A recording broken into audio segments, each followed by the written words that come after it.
সরকারের নেতিবাচক এবং ব্যর্থতার জায়গাগুলো তো আমি বললাম, দুইটা জায়গায় আমরা একটু স্বীকৃতি দিচ্ছি। শাসনকে বলীয় করতে হবে এবং কৃষি, শিল্প, সেচ, বিচার ব্যবস্থা, দ্রব্যমূল্য নিয়ন্ত্রণ, ব্যাংকিং খাত এবং গুম আইনের ক্ষেত্রে যে সমস্ত সর্বনাশ পথে হাঁটছেন, সরকারকে এই জায়গা থেকে ফিরে আসতে হবে। আমি শুরুতে বলেছিলাম যে সরকারের নেতিবাচক এবং ব্যর্থতার জায়গাগুলো তো আমি বললাম, দুইটা জায়গায় আমরা একটু স্বীকৃতি দিচ্ছি কিছুটা হলেও।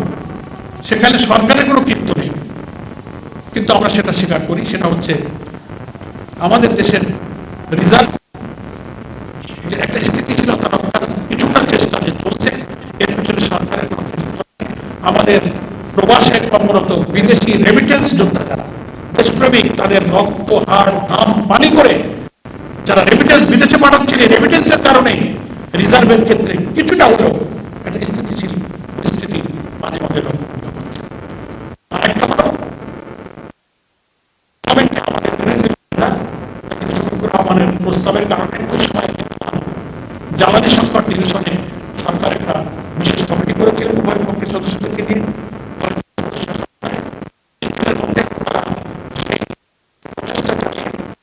কারণ এবং সমাধানের একটা পথ রাখবে। সরকারের প্রত্যেকটি মন্ত্রণালয় এবং বিভাগে আমরা ব্যর্থতার দৃশ্যই শুধু চোখে দেখতে পাচ্ছি, জনদুর্ভোগ বাড়ছে। আমরা অনুরোধ জানাবো, পার্লামেন্টে একটা বিরোধী দল আছে, সরকারের পক্ষ থেকে বিরোধী দলের এই সব উল্লেখ করা সমস্যাগুলো চিহ্নিত করা সমস্যাগুলোকে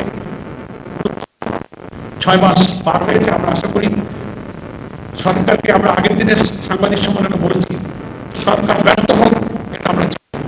সরকারের ভালো কাজে সহযোগিতা করে আমাদের পার্লামেন্টের বিরোধী নেতার প্রতিশ্রুতি যে আমরা ভালো কাজে সহযোগিতা করতে প্রস্তুত, কিন্তু বন্ধ জনস্বার্থ বিরোধী কাজে আমরা বিরোধী করব এবং আমরা বাধা দেব।